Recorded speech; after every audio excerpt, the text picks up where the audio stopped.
Welcome to today's session of our YouTube channel. This is the Center for Ethics at the University of Toronto. If this is not where you want to be, then please move to another YouTube channel. But if you are here to see today's episode on Sidewalk Toronto Revisited, looking ahead, looking back, looking ahead, this is the place where you want to be. And I'm delighted to have with us a distinguished panel of experts who will continue a conversation that most of them, or I guess all of them in a more general sense, started 2 years ago when the Sidewalk Toronto Project, the Sidewalk Labs attempt to start a smart city in Toronto was just a twinkling in, or a twinkle in people's eye, and was very excited. People were talking about it. What's going to happen? How is this going to work? Is this okay? Is this great? Is this bad? And now we are two years later, and just recently Sidewalk Labs decided to abandon the project. So obviously it's a great opportunity to get the band back together and reflect on what happened or what might lie ahead. And so our distinguished panelists in alphabetical order, also in order of presentation, are Mark Fox, who is a professor at Industrial Engineering and Computer Science at the University of Toronto, Ruben Gaetani, who is a professor in the Department of Management at the University of Toronto, Mississauga, and the Rotman School of Business, Mireille Hildebrandt, our European guest from Vrije University in Brussels in Belgium, where she's a professor at Law, Science, Technology, and Society Studies, among many other things.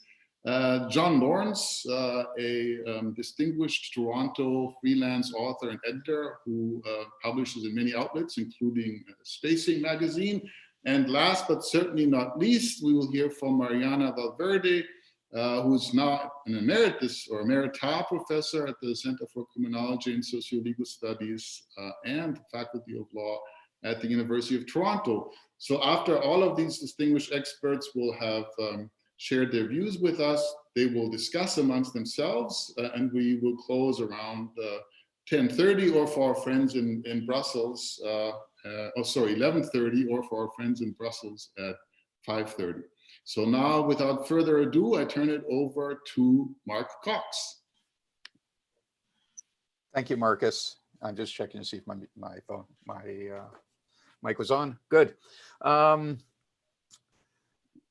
So, as you said, Marcus, a lot has changed over the last 2 years. I think my presentation will focus on two things: why the demise, and is there a way forward, and not focus on smart cities per se. At best, I think we can only speculate as to why Sidewalk canceled, but we don't really know why unless we were there at the boardroom discussions. But what we do know is that during this period, Google and Alphabet transitioned from an entrepreneur-run company to a professional manager-run company. With the replacement of Larry Page and Sergey Brin as the CEO and president, with Sundar Pichai, who on the surface appears to be an entrepreneurial type person, engineering background, material science. His history is rooted in being a McKinsey consultant. And so he would bring to the table that management perspective, a strong management perspective. And therefore, I think the consequence of all of these recent changes is really a change in the risk profile of the company. That is in the nature of the risks they take on, the nature of the bets they take on, the nature of the investments that they're willing to make. And so, again, I can only speculate, but my experience with large companies and how they're managed says that might have played a significant role in how Sidewalk decided to withdraw from the process. So that being said, in the first panel, I had stated that I viewed Quayside as an experiment, and that as an experiment, it needs to be managed with a clear identification of hypotheses, processes, and metrics. And if they are not articulated, we are doomed to failure. It is certainly the case that the view of Quayside as an experiment was espoused by some, but I think the broad media coverage, the opinions that were written were not from a view of this is an experiment and we should manage it as such, but that many of the decisions were made and cast in stone, etc. So we did not have as good a chance to identify what the hypotheses are, the processes by which we would address them, and how we would measure success or failure. Again, I don't want to say that this is absolutely the case. It's certainly the case that some areas of experimentation were identified, the gaps were identified, et cetera, but it was not enough to change the opinion of a number of people out there. I also said in the panel 2 years ago that the success will depend upon three factors. One is finance, second is governance, and third is a culture of experimentation. I believe that Sidewalk, I believe that Waterfront Toronto, I believe that all three of the levels of government failed at all three of these. I don't believe that the financial issues were adequately addressed, as we know has been mentioned by Sidewalk directly. I don't believe governance and culture. So just to talk a tiny bit about finance, governance, and culture, it has been written that commercial real estate started looking less lucrative, far less lucrative, and hence that was a reason for Sidewalk's withdrawal. Those of you who are in the development community are also probably aware that the best time to invest in acquiring land and building is during the downturn, so that when the upturn comes, you're ready to take advantage of that.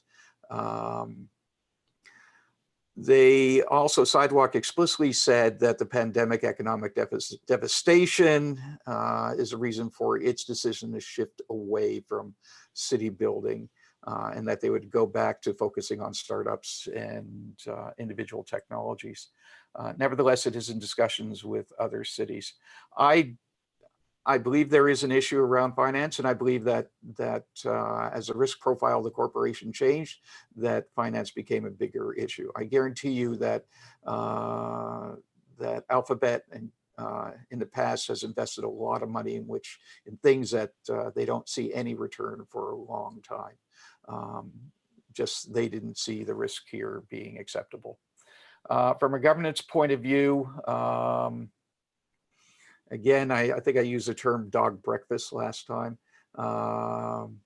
Clearly, there are a lot of unknowns at the outset, which led to different interpretations of the motives of the stakeholders around the table. We don't have our governance act together. Could we have been smarter? Could we have smart governance? I actually doubt it. I think there's a lot of work to be done around the governance area in order for us to govern something like Quayside. And then the culture of experimentation. The city does have a culture of experimentation, but it's experimentation in the small, not experimentation in the large. And so if you look at the transformation of King Street, you look at the bike lanes on Bloor Street West, all of these are experiments run by, in this case, transportation. They're experiments run by all services, all departments within the city. So it's not that the city lacks a culture of experimentation. We do it in the small. We don't know how to do it in the large. We don't know how to experiment on a larger scale where we have many, many interacting systems, services, physical, social, cultural, et cetera, that Quayside represents. And I think there's a lot of work that has to be done on this culture of experimentation when we're doing experimentation in the large. And that's really the hurdle, one of the hurdles that we have to get over. So turning to what's the way forward, we first have to ask the question, what does Toronto want? Does Toronto want to be a leader in experimenting in, and I'll say neighborhood building, not city building, neighborhood building, taking a neighborhood and absolutely transforming it along the many dimensions that the services that a city provides represent? Or do we want to shed all planning responsibility to the developers and hope something interesting emerges, which is the default approach of doing everything? You know, are we going to bet that a phoenix is going to rise out of the ashes of the Quayside project? I can't say which way to go per se, but those are alternatives. If we're going to do the former, then at the outset, rather than treating this as yet another development, and you have to understand, I have a bit of a bias here. In order for a large-scale experiment like this to occur, then we need all of the different services that a city contains at the table defining their requirements. We can't view this with just 2 or 3 lenses. I'm sad to say that urban planners and architects, while they are smart and they're good, do not understand the myriad of services and how they interact. They cannot design a neighborhood, and I've seen many unsuccessful neighborhoods that come out of a more narrow perspective. And I think it'd be hubris to suggest otherwise. And so this has to be a team effort, and all the parties that participate in the success of a city have to be around the table. Secondly, if we're going to do it, we have to identify what is known, what is unknown. In other words, we have to stratify the ideas into those that are low uncertainty, low controversy, and those that are high uncertainty, high controversy. We can't simply just mix it all together. And what we should be doing is doing that stratification, taking hold of the low uncertainty, low controversy, some of the things that had to do with the physical infrastructure of Quayside, putting some services underground, modular construction, wood buildings, etc. Not a lot of controversy around that.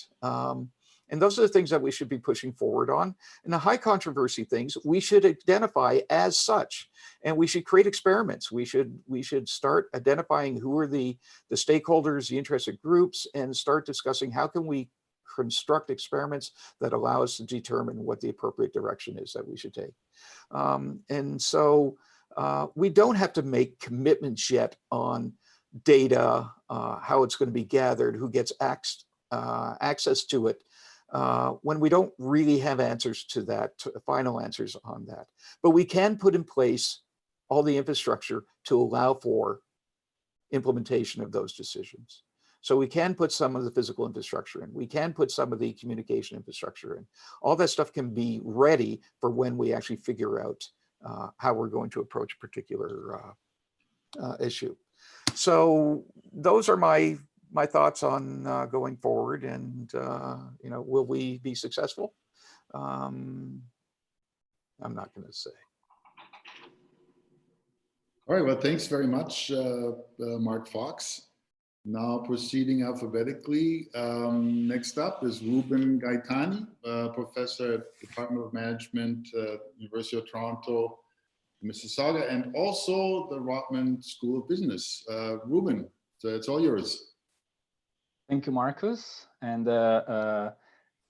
thank you for being here. Thanks for organizing this, and it's great to be back on this panel after 2 years. Many things have changed, and we find ourselves in an unusual situation that to an urban economist who's interested in understanding urban technology, like myself, raises a lot of questions about how things are going to evolve in the next few years. Mark gave us, a very good description and his opinions on what happened and why it happened, what would be the way forward. What I want to do is, I'm a professor of strategic management. I teach management of technology, but my background is in economics. I'm an urban economist, interested in the economics of innovation and urban economics. So what I want to do is do a step back and try to think of this problem broadly. I'm going to do a couple of things that economists do all the time. I'm going to kind of try to forget about details, some details that are not kind of first order factors when we think about this decision-making problem. And the second thing is thinking about this problem in terms of its costs and its benefits. So every time we make a decision, we have to consider both costs and benefits. So that's the kind of approach that I want to take. Again, I'm going to neglect some details and I'm not going to consider some costs. I'm sure that other people in this panel are more prepared than me to talk about privacy, for example, issues with ethics. I also know that there are some very well-informed, there is some well-informed skepticism about some of the technologies behind this particular model of smart city, to what extent they are, groundbreaking and will be able to, if implemented eventually, probably not in Toronto, somewhere else, whether they will be able to bring about improvements in our economic well-being and welfare. So these are not the kind of problems I will be talking about. I want to start from let's start from some kind of basic terminology. Some terminology we have been hearing over and over again in the last few years, in the news, in the political debate, in the business press, in the economics press. And these words are urban technologies or urban tech, urban innovation, smart cities, which is probably a subset of these technologies. So I want to try to understand what they are, so how we can define them, why they have become so popular, and what is possibly their destiny, also given the pandemic a few months, a few years down the road. So the other thing that I want to try to understand is why these type of technologies are becoming, or were becoming until a few months ago, so popular. There was a brilliant article, research data assembled by my colleagues, Richard Florida and Patrick Adler, who found that urban tech was growing, was expanding, was attracting an increasing amount of venture capital investment. The Creative Destruction Lab opened a stream that was entirely devoted on cities. So first of all, these are technologies that complement the way we live in cities. They go from food delivery to transportation in cities, from building technologies to even software solutions for management of local public administration, and several other subfields. The common feature is that these are technologies that complement the way we as individuals, as firms, as workers, we live in cities. So what do I mean by technology? And what do I mean by innovation? Let me start with a kind of an economist type of definition. Technology is a function. Think of it mathematically as a function that transforms some input into some output. What is the input? The input is scarce resources. The output is stuff that is useful for ourselves, to which we attach some positive economic value. That's what a technology is. And we can define innovation the same way. Innovation is something, an idea, that allows you to produce with the same scarce resources, either better or kind of more stuff that is useful and valuable, or stuff of higher quality, stuff to which you attach a higher economic value. That's how we can define innovation. All right, so how can we apply these definitions to urban technology? What is the scarce resource? And what is the output? What is the scarce resource? What is the output? And why is it expanding, or why was it expanding? So the scarce resource. Let me start by scarce resource. Let's think about Uber, a ride-hailing app like Uber or Lyft, any other app like this. You might think the scarce resource is driver's time, cars, fuel, and it is transformed into transportations for passengers. We can have a different interpretation of this and think of the scarce resource as space, as urban space, and the output as something that makes firms and workers in the city more productive because it allows them to travel faster within the city, or consumers to enjoy the city better. Okay, you can move better in the city even if you don't own a car. So in this case, you have the scarce resource is not fuel or cars, but the scarce resource is urban space. And what you're getting out of it is an ability to exploit this space, the same space, better, more effectively. The same kind of idea, the same kind of interpretation can be given to any kind of urban technology. So we can think of the scarce resource as space. Now we want to understand why urban technology became so popular. And it grew so much in the last 2 years. This is an example of what in economics we call directed technical change, directed technological change. So you have multiple inputs in the economy, think about capital and labor, and you have some technologies that complement some inputs more compared to other inputs. So urban technology is a directed technological innovation in the sense that it complements specifically this particular scarce resource, which is urban space.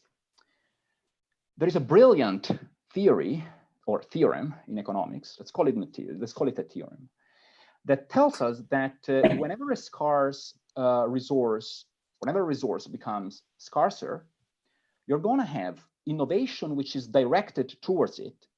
So you're going to have more innovation directed to that particular scarce resource, in this particular case, urban space, provided that, and this is key, provided that there are no good substitutes for it.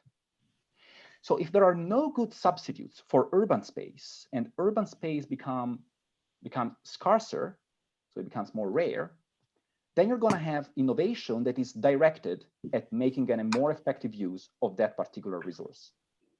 Now, this is very challenging for us now because we have always operated under the assumption that urban space is scarce, is terribly scarce.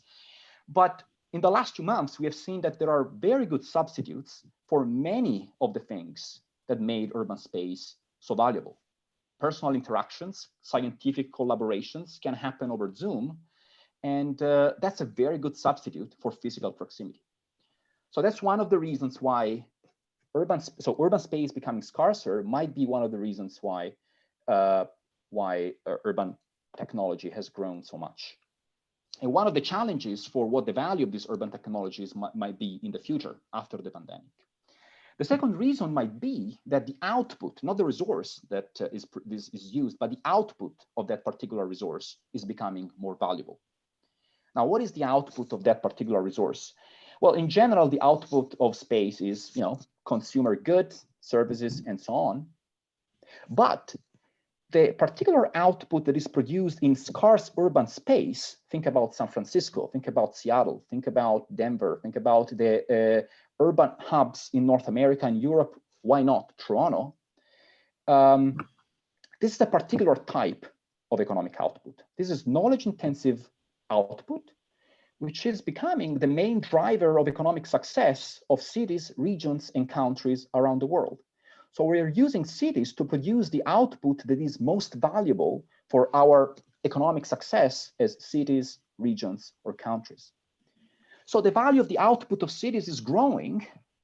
Cities are becoming scarcer. I know it's a funny thing to say because the planet is the same now as it was 20 years ago, but people are concentrating in cities more, which means that there is effectively less space for them to live in. Urban space is becoming scarcer, more valuable, and that's why we have had and we have experienced this flow of innovation directed towards it.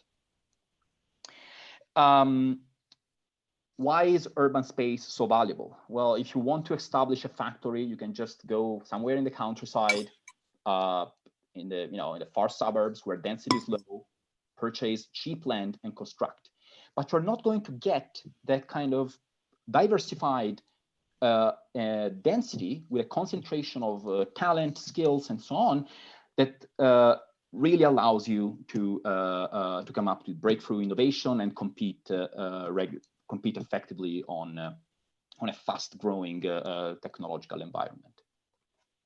So Sidewalk Toronto, I see Sidewalk Toronto as an experiment in this direction. I used the word experiment many times in my last talk. Mark correctly pointed out that when you have an experiment, you have to be very clear about the assumptions that you're making and what kind of theoretical guidance you have and what you expect to find. So I think Sidewalk Toronto, with this caveat, was an experiment in this direction, or at least it could be motivated or rationalized by trying to improve technologies that complement the way we live cities and the way we use cities and the productive use that we make with cities. I want to stop here because I think I'm over 10 minutes and there's going to be a discussion later. But I want to point out that I think from what I said, it's clear that the benefits from it are not going to be equally distributed among everyone in the city. There are going to be some people who are going to benefit from it more, and there are going to be some people who are going to benefit from it less. This is something that was probably true with Sidewalk Toronto, and it was true with several other episodes that we have seen. For example, Amazon HQ2 in New York had a kind of a same degree of controversy, and there might be good reasons for why the local population might be resistant to this kind of changes, because some people are going to benefit from these changes more than other people. I'm going to discuss about this later while we have the discussion. So I would prefer to stop here and leave the words to other speakers. Well, thank you very much, Ruben Gaetani. Now continuing our journey down the alphabet.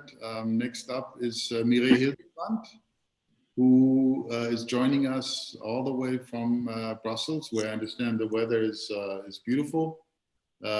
It's pretty good in Toronto also. Anyway, it's wonderful to have you back, Mireille, and you've already given the talk on this subject, so you know Sidewalk from personal experience. I think you went there. I don't want to give away too much. Anyway, it's very nice to see you across the oceans, and it's all yours. Take it away. Yes, Marcus, thank you very much. Very happy to be back. And I would say that the way we are dealing with these things and the way we are having webinar across the ocean, and of course this is not the only one, sort of shows that the assumption that city space is a scarce good, and that, as all the predictions have been going for quite a long time, that everybody wants to live in a city for a whole number of reasons, that this assumption might be crumbling. And I will try to call out some other assumptions. But first I want to go back to the presentation I gave on 20th February 2018. And the first thing I did then was call out the assumption that we seem to share, that a smart city must be smart because of all the high tech that is there. And I called in some people who did a lot of study of urbanism, cities, cityscapes, landscapes, cityscapes, to ask a question again: when do we actually call a city smart? To what extent should that and does it depend on technologies? And I would say that that particular way of looking at a city looks at a city as an empty space, as something that can be engineered or calculated. Well, actually, when you look at the way that cities grow, it's more like a ground, a territory for human assembly. And you could even say human assemblances. I think I referred to Brazilian geographer Milton Santos, who actually said that cities and other geographic space is shaped by what will happen, by a certain type of imagination.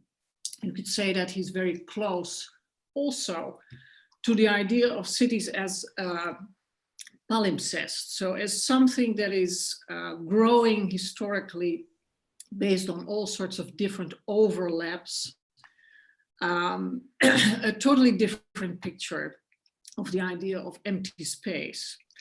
I also pointed to a little book that some of the people who live in Toronto probably know. I think it's called psychogeographic walks in Toronto.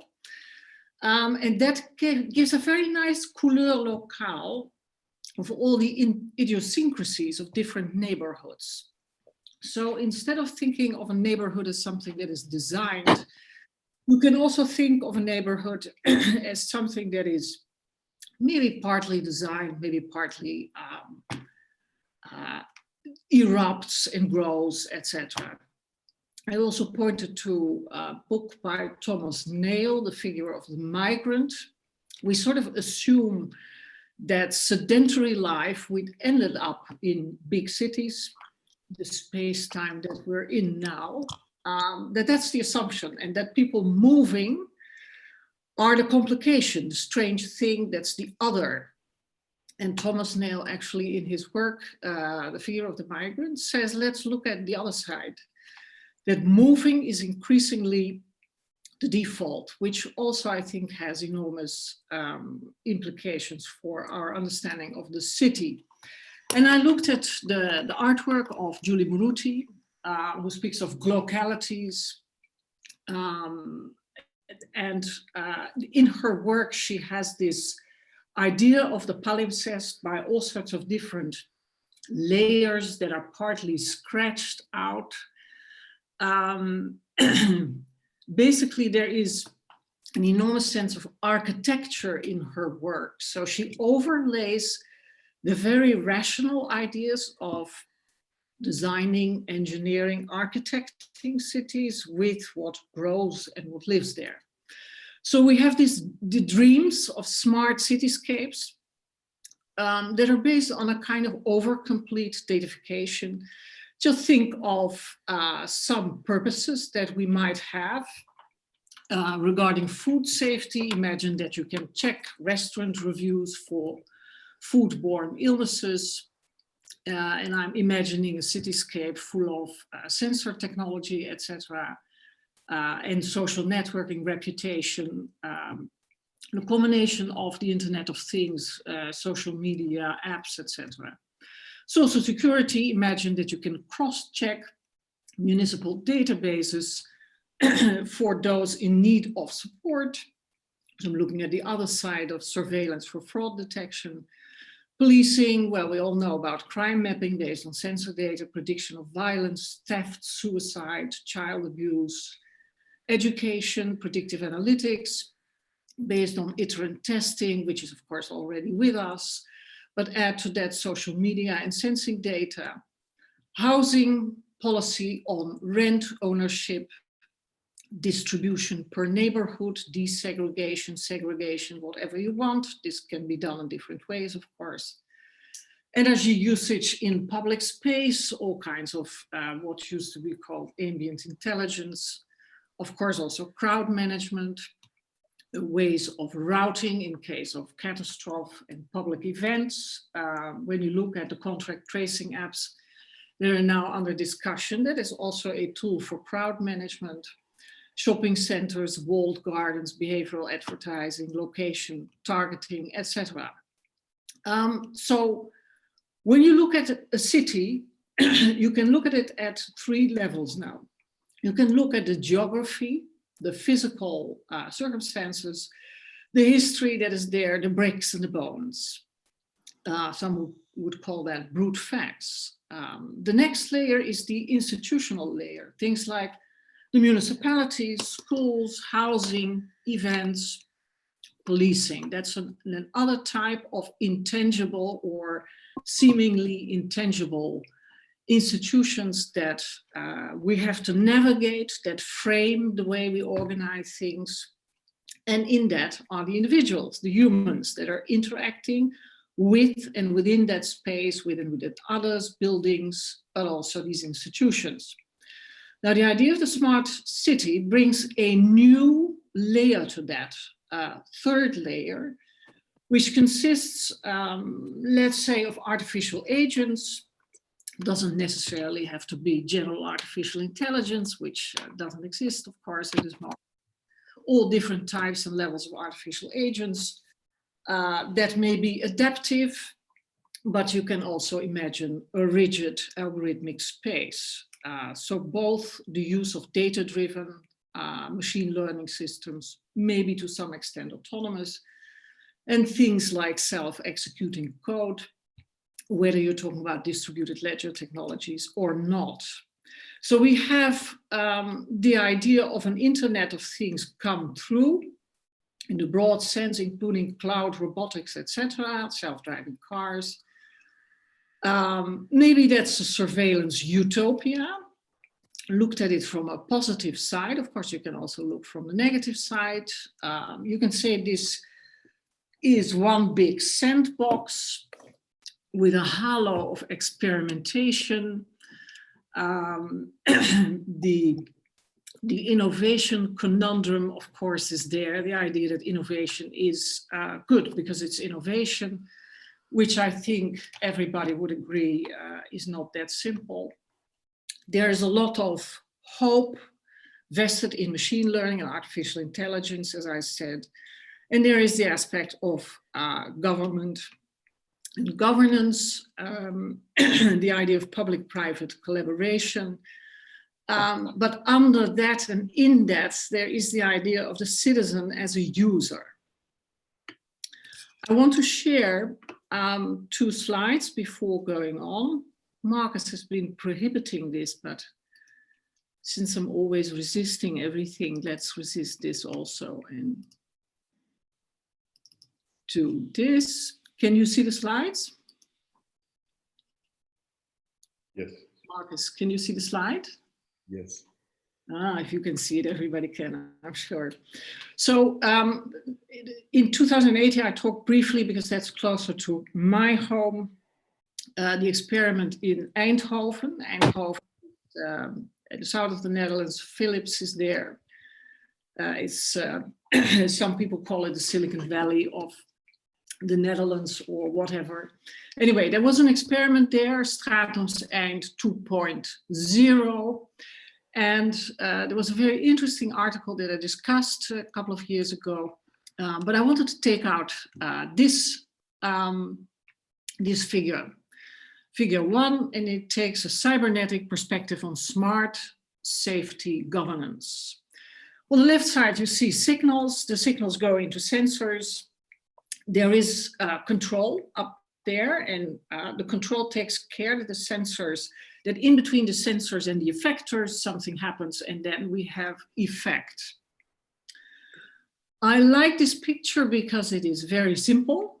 I'm not going to open it up. We have no time for that. But this is what I mean with a view of empty space. So as if there is nothing and now we're going to do something. One question would be, where are the human beings here? Well, they're producing signals, as everything else is producing signals. And of course, on the effect side, let's hope that beautiful effects, productive, are the result of all this cybernetic regulation. I want to focus on one particular type of control that is based on machine learning, that is based on largely on statistics. And I want to use actually this as the main slide, the main thing that I want to make this time. It's a slide that seemingly has nothing to do with smart cities, but with immunity testing. Let's imagine that we have 10,000 people that have been tested for COVID-19. It has been affirmed that they have had COVID-19. Sorry, whether or not they had it. So 300 have had it and 9,700 didn't.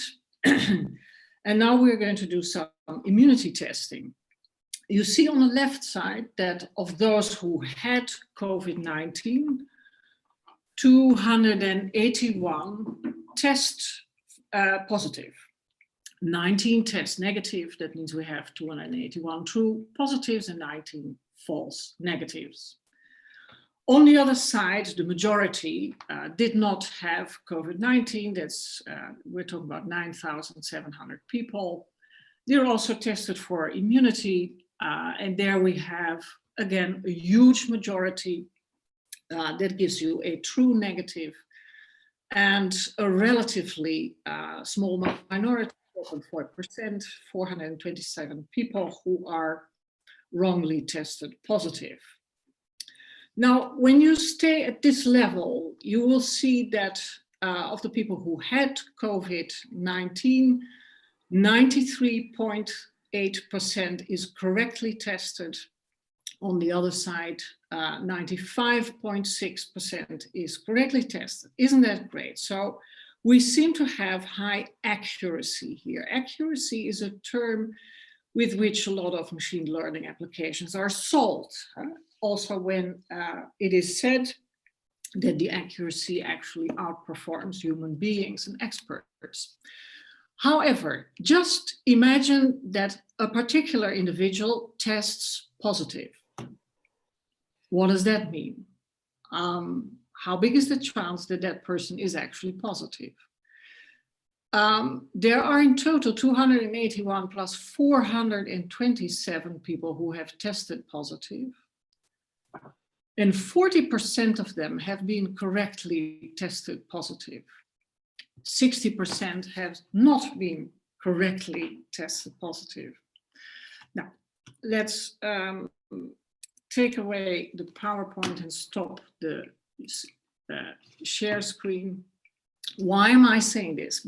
I'm saying this because a lot of these technologies indeed have very high accuracy, but they have what statisticians and machine learners say, low precision. That means that if the difference between the two groups that you're testing is very big, like in this case, 300 on one side, 9,700 on the other side, then if you have a little bit of false positives and false negatives, the result of the prediction for, or the description, the assessment, the diagnosis for a single person might be entirely wrong. And we can have that percentage now, in this particular example was 40%, but it can go up and down.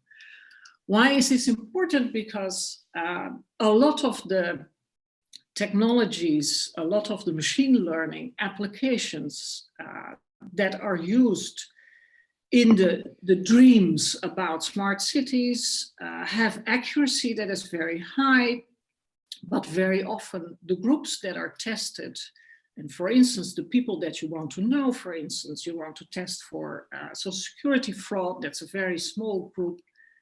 And then even though you have very high accuracy, the precision may be very low. And that means that if the system says that I'm probably frauding with social security fraud, despite this very high accuracy, it might be that the chance is only 40 or 30% that I have actually frauded. As you can see in the example, despite the high accuracy, the chance is bigger that I did not have it if I test positive for the immunity.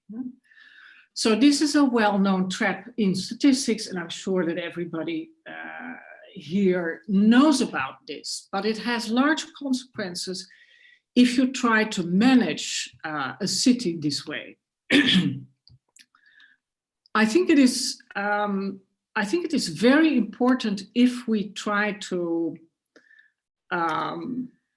redesign, reconfigure cities, that we move away from the idea that the human beings are in the loop. Like it's now, you can read everywhere. And let me largely speak for Europe. I read it in the white paper on AI of the European Commission, but I read it in many other texts. The idea is to bring about wonderful things, but to keep a human in the loop. What I wanted to say with this particular example is that we do not want humans in the loop. Maybe we want machines in the loop, but it should be the humans that matter. A Okay, so let me see what that would mean. So instead of thinking in terms of humans in the loop, think of machines in the loop. Then things like smart city projects and experiments would be a fantastic thing if we think in terms of agonistic local democracy. That means that we do not first build an infrastructure that leaves open who has control over what data, for what purpose, or on what ground. But before building that infrastructure that will allow all kinds of things, that before we build it, we make as a local democracy decisions about the affordances of that infrastructure. So it's a bit the other way around.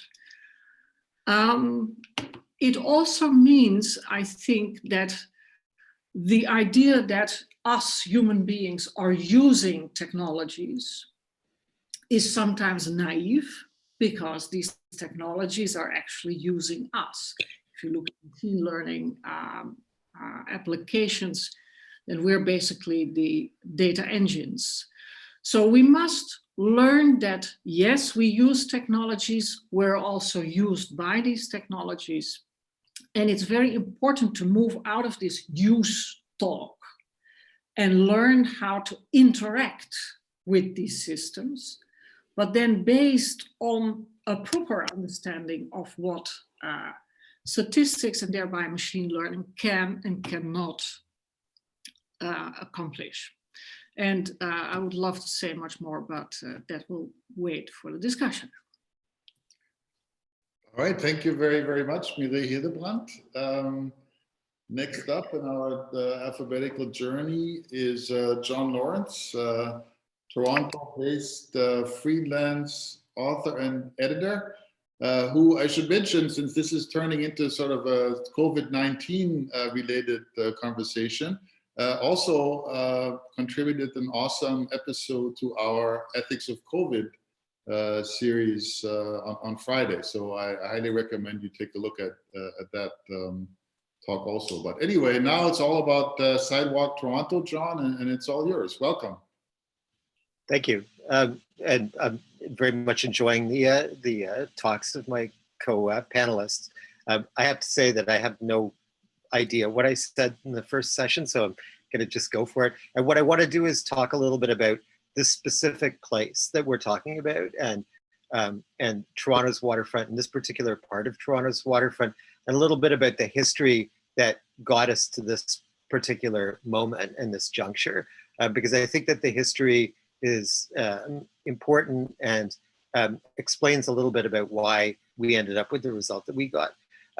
So Marcus, since you mentioned COVID, I think it's important to point out that the waterfront, the Portlands, and that whole area exists because of concerns from well over a century ago about infectious diseases and pollution at the mouth of the Don River, which is the river that spills into Lake Ontario at this exact spot where Sidewalk was intending to build. And so this whole geography is created out of a concern about public health. And I'm not going to dwell on that, but it's a kind of an interesting little footnote in this story. And so the Portlands and that industrial waterfront is created in the early part of the 20th century as an economic development zone for the city. And the city was expecting a lot of port traffic, shipping traffic, coming along the Great Lakes, and basically embarked on a very large infill project, partly to deal with a very sort of nasty swamp that existed at that spot. In those days, it was a swamp. It was not a wetland. It was a place where you threw animal carcasses and so on. So this geography existed for two reasons. One, it had to do with an environmental issue. The second is that the city saw it as an economic development space. And this tension exists like right up to the present moment.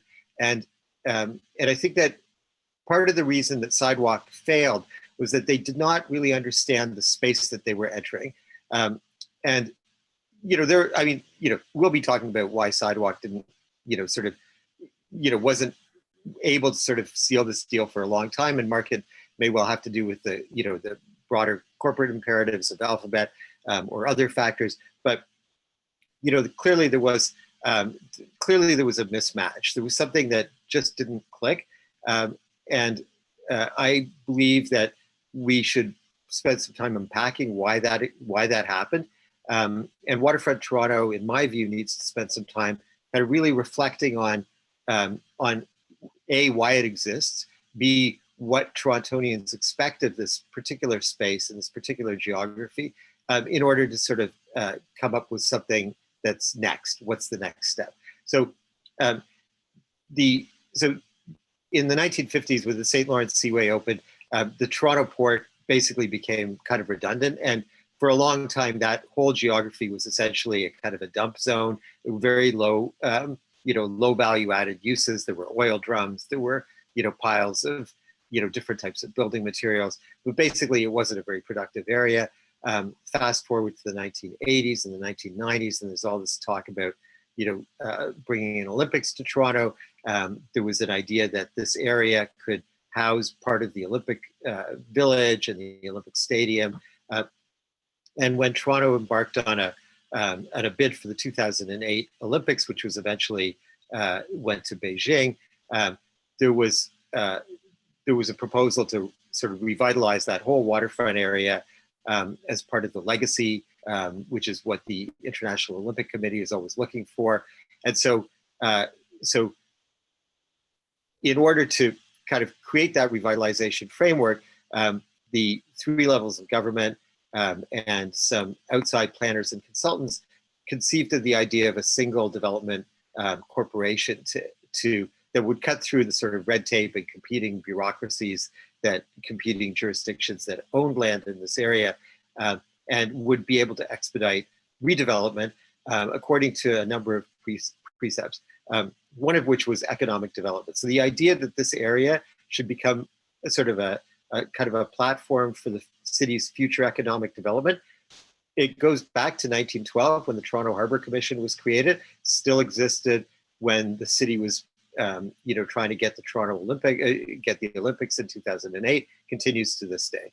The second part had to do with, the second objective was repairing the relationship between the city and the lake.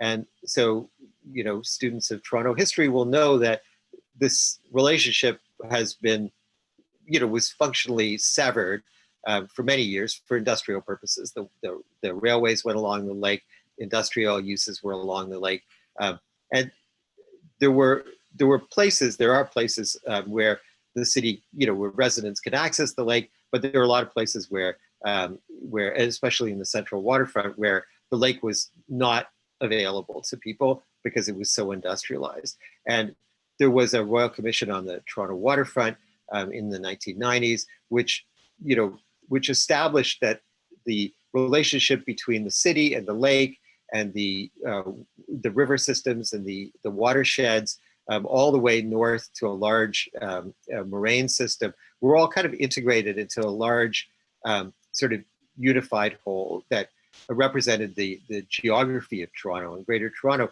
And there was a need to sort of find a way of reconnecting. And so there were two central tensions that were always at play and continue to be at play in the redevelopment of Toronto's waterfront. One is to find a way for it to become a platform for the city's future economic growth, and the other is to find a way to sort of secure the access for ordinary people back to the waterfront. And these two are not necessarily compatible goals. But we've spent 20 years trying to figure out how to square that circle. But it's baked into this geography that this is where we wanted to take this particular part of the city, is to do these two things, to create a habitable waterfront and to create a place where economic activity can take root.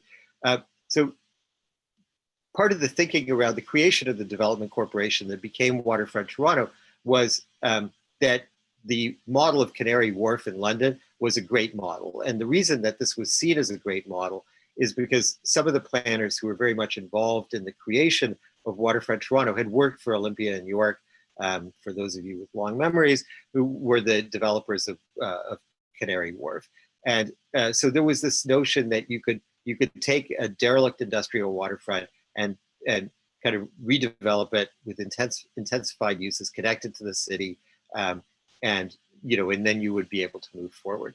In the late 1990s and the early 2000s, there was an additional element brought to that, which was again part of this planning, was that this should be an innovation district. And at that time, we were talking about the information superhighway and all sorts of jargon that we don't use anymore, thankfully. But essentially, the idea is that innovation and companies that are involved in technology and innovation should land in that spot. So all of you, are all familiar with the literature around regional economic development, and you know that it's not that easy to direct particular industries to one particular location in a large regional economy. So we've had a tremendous amount of innovation and tech-related investment in Toronto. Some of it lands in an office park and sort of low sort of light industrial areas in Mississauga, which are not sexy at all, but you get hydrogen companies and pharmaceutical researchers and tech companies. And then there's a whole tech boom that happened in the office towers that were formerly, in downtown Toronto, which were primarily inhabited by law firms, accounting firms, and banks. So the location of innovation and the innovation economy is it's a slippery thing to grasp a hold of. So as Waterfront Toronto did its work over the last, since the early 2000s, it's primarily was looking at using public space improvements, public consultation, and investment in mixed-use residential, commercial, and some institutional as a way of rebuilding the waterfront. This was done very diligently, very methodically, not very quickly. And so then we get to this moment about 3 years ago when a new management for Waterfront Toronto begins to think about this area quayside and about the Portlands. And this is the birth of the original request for proposals that asked for a master innovation and development plan, which is what Sidewalk Labs responded to, and that's where the story really begins. I've said this before. I'm sure I said it in the panel when we met originally, that in my view, covering this story for a long time as I have, the original sin belongs with Waterfront Toronto and a very loose and open-ended RFP that basically broadly hinted that the Portlands, which is a huge brownfield, was available to potential bidders, not just the smaller space that was quayside, which was 12 acres or 5 or 6 hectares. There was a lot of nudging and winking, and so Sidewalk Labs came in. They basically responded very directly to the Waterfront Toronto's request for proposals and said, yes, we're actually interested in that. If you're making it available, we've got lots of ideas for you. And then we have this dynamic that took place where Sidewalk Labs arrives with what it says will be a shopping list of urban solutions of all sorts, and that this will be a lab, and it will be a place where we're going to experiment, and we're going to do the, building the city from the internet up, and a lot of the rhetoric that we were familiar with. And all of this, not one single part of what they were talking about was specific to place. And they saw, and I believe that the new management of Waterfront Toronto actually fell into this trap as well, but Sidewalk for sure saw the geography that they were working on as kind of generic brownfield. They were shopping around. They looked at different, different cities. They wanted a big kind of basically tabula rasa space to operate in. And the fundamental mistake, in my view, was the belief that this space was tabula rasa, when in fact it had a deep history. And the deep history was baked into the city's politics and the way the city talked about the waterfront. the way the city talked about economic development. And but Sidewalk Labs arrives here and says, okay, well, your problems are climate, and your problems are public space, and your problems are housing affordability. And in this area, we're going to solve all those problems using these technologies, which will develop, and then we'll sell them to cities in the rest of the world. And so that's the disconnect. And so I've covered previous controversies around the use of these lands, and Sidewalk didn't pay attention to those previous controversies, nor did the new management of Waterfront Toronto. And those, the political dynamics showed that there was a great deal of interest on the part of people in the city to reconnect. And that desire to reconnect is very much embedded in official plan documents and so on. But this was sort of not kind of considered closely, which I think was a fundamental mistake on the part of the proponent and then the part of the development corporation. So what happens next? Before I go to what happens next, I'll just tell you about an interesting conversation I had when I was, I've been reporting on this for a couple of years, the sidewalk thing. And at one point, I ended up talking to a senior person at Waterfront Toronto because they were about to launch on a consultation process. And they were extensively criticized for their consultations during this period. And I said, well, do you know why you have to have open consultations? And the guy said, I'm not sure.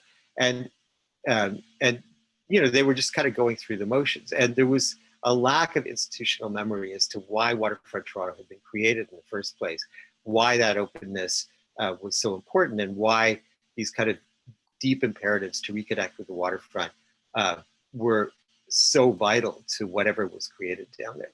So what do we do going forward? I think that a space like this is going to, there's an intersection of technologies and of international capital and of city building goals that are kind of more generic, but they actually land in a particular space that's surrounded by a particular city. And so there's needs to be an effort to kind of reconcile those two things, to make it specific, to make it a part of the city building that's vital to Toronto, like city building is vital to any particular city. And in my view, what Waterfront Toronto should be doing, and I'm actually in the process of writing a column about this, is to frame the question and to frame its goals much more specifically than it did with the request for proposals from 2017, where it just asked for innovation. It has to say, okay, well, what is it exactly that we want to achieve in this spot? And I believe that it needs to be more humble about its aspirations for that location. And because to say that we're going to use this area to solve affordability in Toronto is just nonsense. It's not going to happen. So it needs to find a more specific objective as a broad policy framework. This objective needs to be shared with the other orders of government who are shareholders in Waterfront Toronto.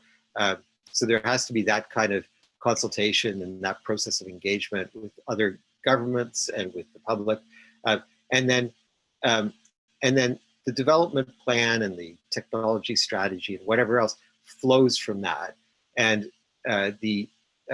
then the technology becomes one city building tool among a number of city building tools, as opposed to the thing that drives the whole process, right? So I think that what I'm saying really is that we need to put the cart back behind the horse, because the cart was in front of the horse for the last 2.5 years.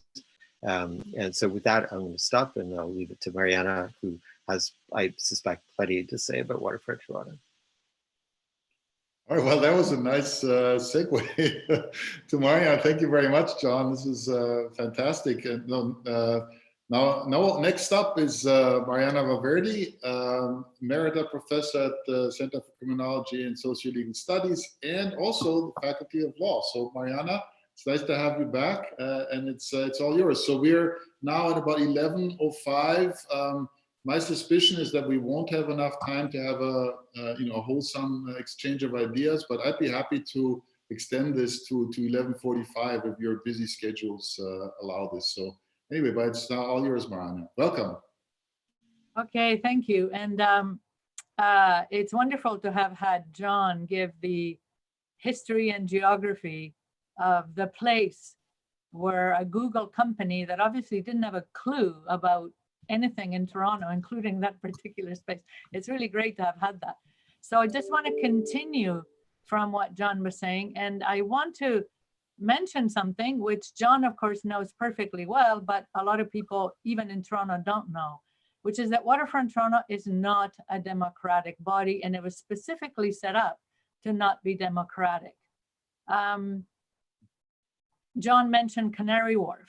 Well, again, you know, Canary Wharf was only built because of the proliferation of urban development corporations in Thatcher's England. And she and her government really liked urban development corporations because you could get around democratically elected labor councils that were all in power in the East End of London. So when you specifically set up an urban development corporation, and Waterfront Toronto is that, although of a very peculiar sort, it's not a coincidence that then later that particular organization can lose its way. I mean, with Waterfront Toronto, I think for a lot of its early years, it did try to act as if it were democratic, which was a good thing, but it's very easy for it to lose its way. Now, Waterfront Toronto is a kind of urban development corporation, but one that is financially and legally hobbled. I think my suspicion is, this is a guess, that Dan Doctoroff thought Waterfront Toronto was the Port Authority of New York, only in Toronto. And if he thought that, that was the worst mistake he ever made, because the Port Authority has much more power than the city of New York, as he of all people should have known. The Port Authority is exempt from city zoning. The Port Authority can borrow money, can have its own, you know, so Waterfront Toronto can't borrow money. It has to go through the whole city development planning and zoning process. And even worse, each of its major decisions has to be approved by all three levels of government, which is a huge barrier, which no other urban development corporation that I have ever seen anywhere in the world has to do.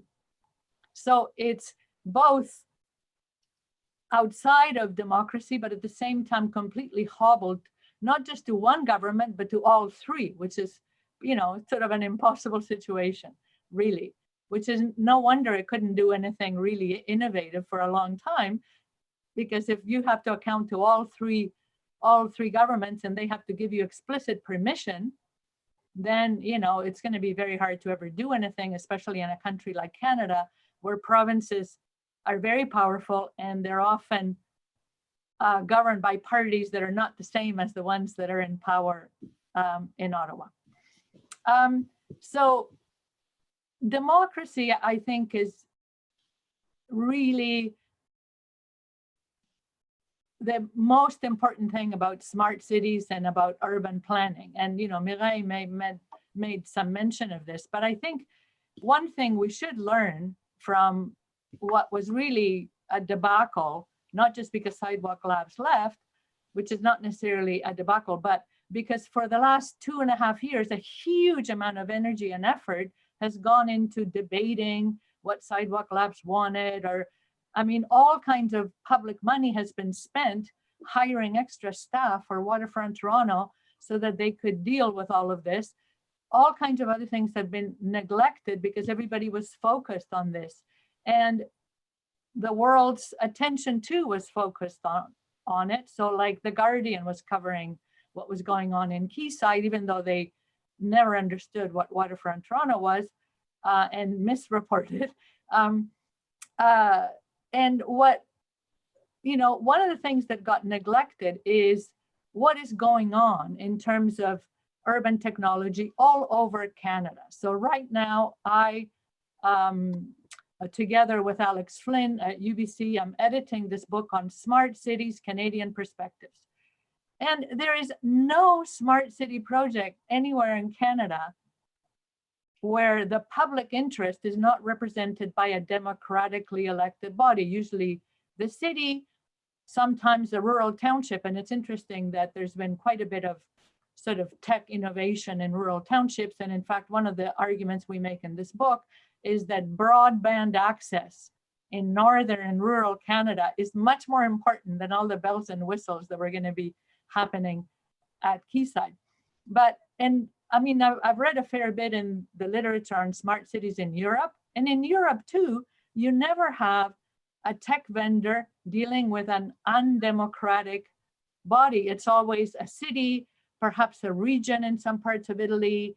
The EU sometimes plays a role, but you know, it's always subject to democratic control and decision-making. So to have had Waterfront Toronto be the body that was in charge of defending the public interest was a problem to begin with. And as John has pointed out in his excellent reporting on this, who happened to be in charge at Waterfront Toronto in 2017 was also a problem. Now there's sort of different you know, people in charge.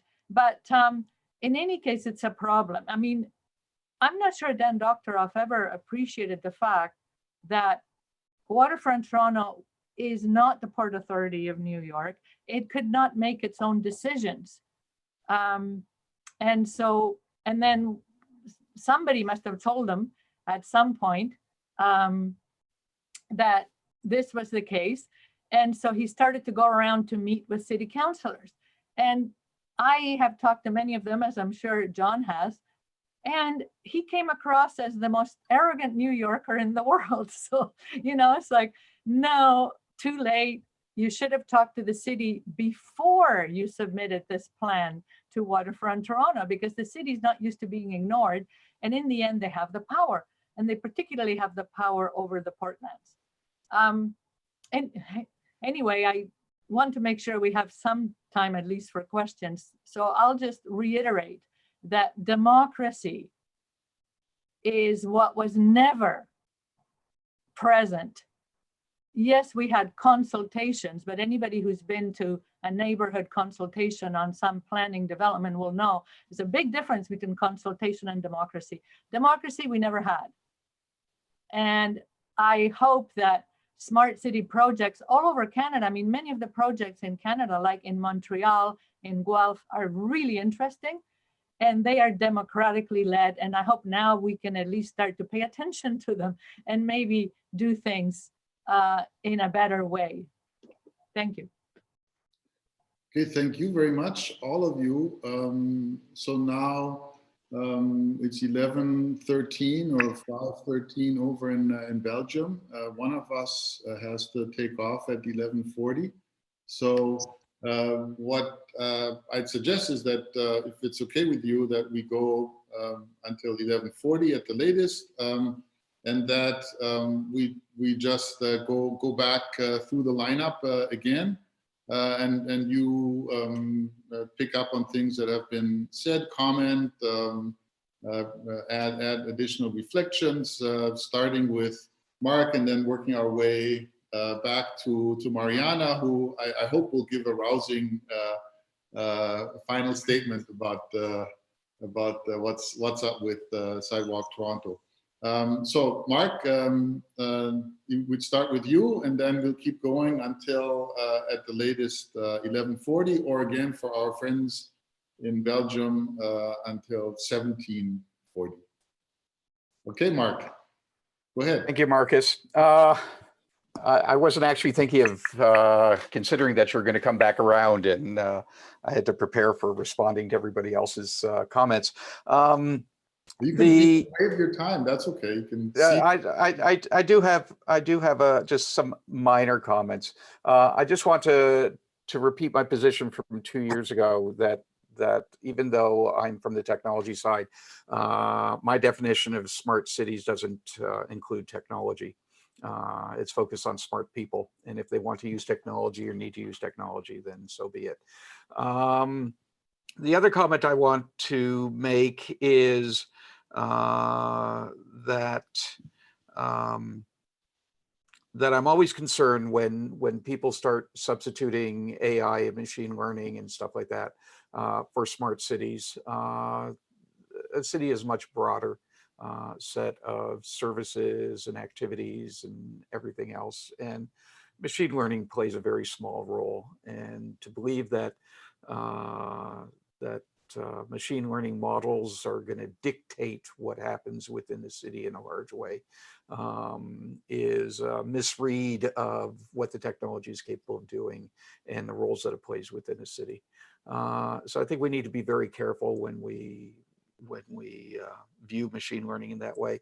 And I just want to say, I'm not a machine learning person. Well, I do teach a course on data analytics in cities, but from my perspective, machine learning is a relatively small part of, or plays a very small role in what I view as smart cities. So I'm just going to leave it at there, and I look forward to other people's questions. Hey, Ruben. Yes, thank you, Marcus, and thanks everyone for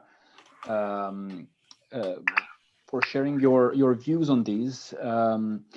I think it's something important to consider. There are many factors that affected this decision, and in a way, this has happened, and I mean, we don't know exactly what would have happened if we had gone in a different direction. But what I'd like to say is some of the main concerns that have been raised during this discussion, not just in the last hour, but in the last few years, were about, for example, privacy. And the fact that one of the main issues in the way smart cities, in a more kind of strictly technological sense, imply, or the specific project of Sidewalk Toronto, was that data would have been collected overwhelmingly. And this will have had a big impact on our privacy, possibly a negative impact. Now, all of our activities are happening online. The last 2 months, I think I've spent more time online than I've ever had. I taught my classes online. I shared all sorts of information online, and have generated probably more data than I have ever generated in the rest of my life. So. What I mean by this is, well, so if we move in the direction of having smart cities and urban technologies that collect data about ourselves, and we perceive these as being an issue, we should look at the alternative. What is the alternative? That we move most of our productive activities and economic and social interactions online. Well, yes, we can do that, but we should be aware that by doing that, we generate even more data and possibly even more concerns for our privacy. Now, I don't know exactly where this trend is going to end. As I said, there was this kind of common belief that urban space, physical proximity, physical interactions had no substitute, had no alternative. Partly this was due for habits. I've always just assumed that seminars had to be in person, and I didn't even like the idea of having seminars online. These were just habits, and we realized that it's not necessarily the case, and we got used to having seminars online now, so our habits have been shaped. So part of it was because of that. Part of it was because of revealed preferences. We observe people suffering traffic and pollution and pay high rental prices to stay in cities. And we draw the implication from that cities must be doing something useful. So physical proximity must be doing something useful for them. So we have always operated under this assumption. These assumptions are being kind of falsified. I know that Mireille was pointing this out. I agree with her. Some of these assumptions are really coming into question now. But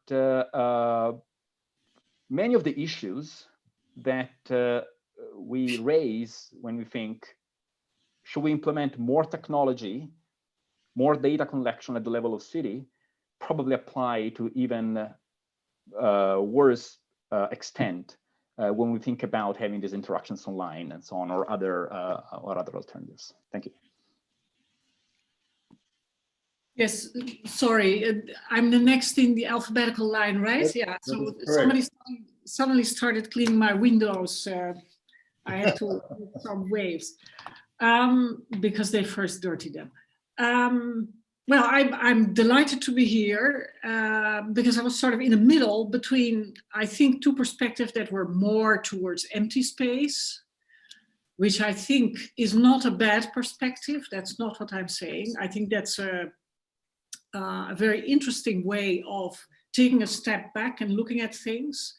I think we accomplished a lot because we're capable of making that step back.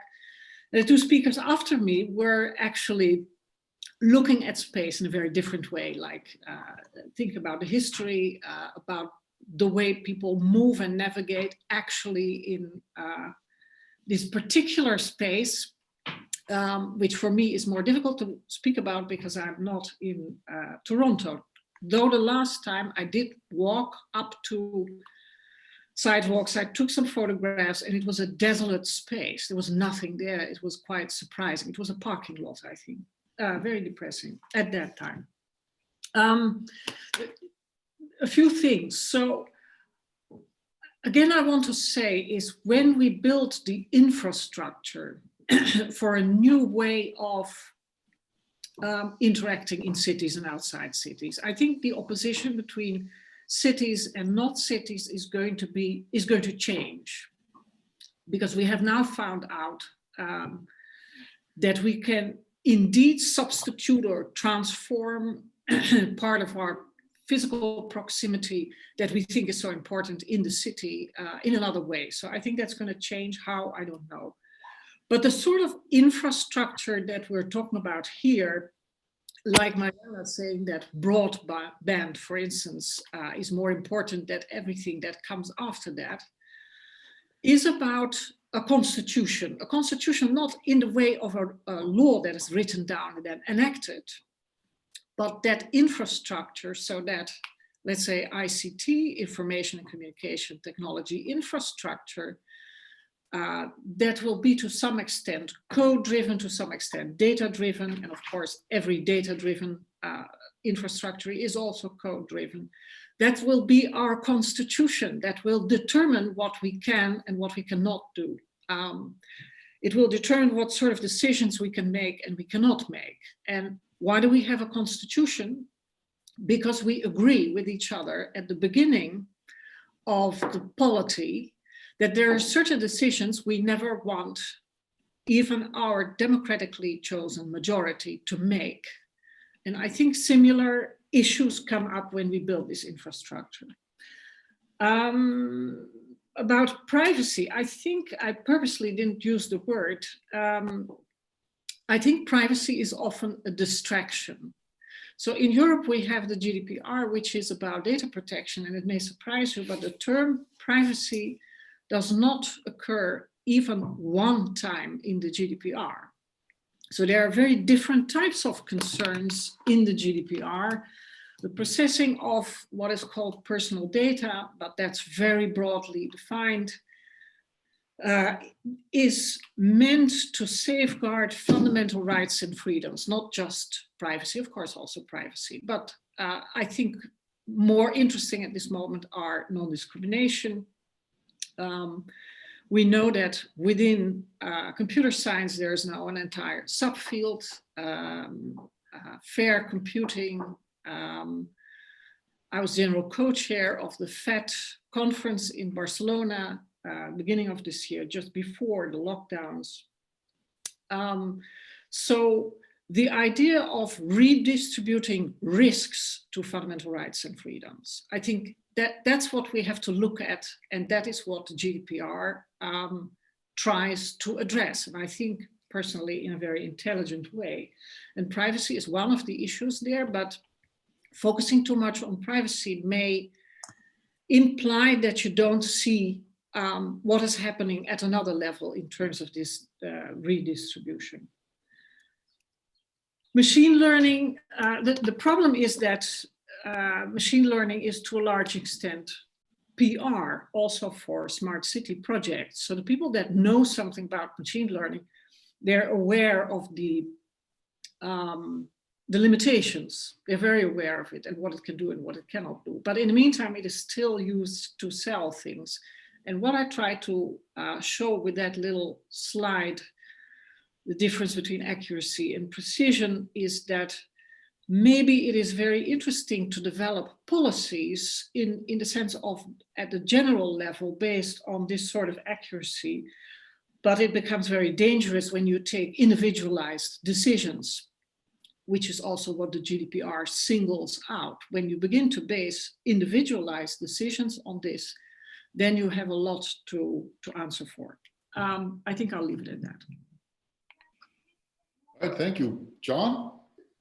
Yeah, I'm gonna talk a little bit about this smart city example in Eindhoven, which I know a little bit about. And so one of the major points of conflict and controversy in the Sidewalk Labs had to do with the surveillance of people moving through public space, and all the privacy issues and all the surveillance issues that came up. So that example is.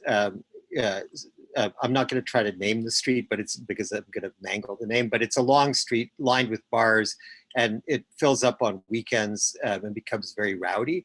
And so the business owners were very concerned that, public safety was being compromised. And so Philips and the city of Eindhoven and the business owners kind of came up with this system where they had sound monitors that would sort of pick up and interpret or try to interpret the sound of conflict taking place on the street. This was sort of mashed up with sort of a AI reading of social media signals, again, that were geolocated to this street. And all of this was in turn hooked up to a system of lighting. And the idea was that Philips lighting could be adjusted to, depending on the level of conflict and, rowdiness, to a sort of a type of lighting that would discourage that kind of behavior. And so, Mariana, to your point, this was done very much in conjunction with the city. So it was a democratically led process in the sense of governance. There's an interesting moment that I discovered when I was doing some interviews about this, which is that the city did two things. One is they deployed all the technology, which was quite elaborate, but then they also used some planning and landscaping and public space techniques that have nothing to do with technology to kind of ameliorate some of the problems. So the street was like a long bowling alley, just very open, very conducive to, kind of brawling and rowdiness. And so there were landscaping and planning tools that were used to sort of break up the space and kind of, make it less susceptible. And so the point of this story, which I think is a point that's super important in all of this, is that if, it's the old saying, if your only tool is a hammer, every problem looks like a nail. And so if your only tool is a smart city technology, every problem is going to be solvable by that technology. And I think one of the problems that with the sidewalk proposal was that it over-relied on these digital technologies at the expense of other tools that we have for city building. And, as Waterfront Toronto goes forward, I hope that they kind of, find new, recognize the importance of the other tools. All right, well, thank you, John. Mariana, do you want to take it now? Or maybe Mireille wants to chime in for another couple of minutes to talk about the rowdy long street with innovative lighting solutions for, no? No, just to say that as far as I know, Stratenseind, which even for a Dutch person is difficult to pronounce, there's a lot of controversy. And what the article that I quote, but it's by now, I think, 3 years old, basically shows that, like Mark said, very little is accomplished with the machine learning stuff. The police, for instance, said, we're never going to use this data because we're going to get in deep trouble. I think the violence detection doesn't really work. So the nudging, which they wanted to put on top of that. So it's like, I think when you look at the private-public collaboration between gemeente, so the municipality in Eindhoven, Argos, not Argos, a very famous tech company whose name I'm now mispronouncing, but there's a lot of public-private collaboration, which some people think is very problematic. So there is a lot of to and from and contra and pro, which I think in itself is also good. Okay, Mariana. Okay, so maybe just a small point about Waterfront Toronto, which is that its life is at an end and it can be prolonged by 5 years, but that's it. And I cannot see the current Ontario government and the current federal government sitting down and having some agreement to give it more powers going forward. So I think what needs to happen locally, and that's the one thing I can speak to, is that we need to have a really good discussion about what we want for the waterfront, because so far it's been easy for us. We can either love Waterfront Toronto or hate it or somewhere in between, but we don't really have to take any responsibility. We don't even elect the board member. So, you know, but if Waterfront Toronto is no longer in the picture, and they won't be in the picture after a few years from now, which is one reason I think, incidentally, why they rushed into this bizarre, weird partnership with a Google company, is because they were in an existential crisis. They were getting desperate. Government money was running out. It's like, oh, Google has deep pockets, you know, let's go have a partnership with them. I'm sure Mark Fox could have told them that was not the best idea. But we're going to have to take some responsibility for what we want going forward. And of course, democratically elected city councils don't always make good decisions. I mean, we in Toronto a few years ago had Rob Ford as the mayor, who was the worst embarrassment. He was the most embarrassing big city mayor, I'm sure, in the world, just about. So it's not that they always do the right thing, but at least there's a transparency there. You know, not just city council, but all their committees are always online. You know, there's a channel you can watch, and you can watch, you know, meetings at City Hall. All their documents are public and they refer back to previous documents. I mean, so the level of transparency that municipal government has is a great resource for citizens. And if we all get a bit more engaged, and I think a lot of people have been saying recently, well, the mayor isn't making the best decisions about COVID, and, you know, why are we opening golf courses and not hair salons? You know, perhaps there's a gender bias there. You know, a lot of people are beginning to look at the decisions that are being made locally as well as at higher levels. And hopefully what we can see is not an increase in centralized top-down governance, as has been happening during the pandemic. When maybe when the pandemic starts to recede, people will think, oh, democracy, you know, was a great idea, and maybe we were sort of, you know, complacent for a while, but let's get back to it. So I think we need to take more control and not let either the tech, you know, companies or the bureaucrats at City Hall or anybody else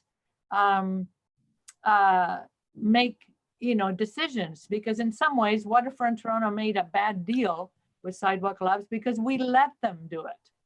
So I really hope that when people start meeting in public spaces, whether they're virtual or in the public square, that we really start to think about the fact that we have to make the decisions. Nobody's going to make them for us.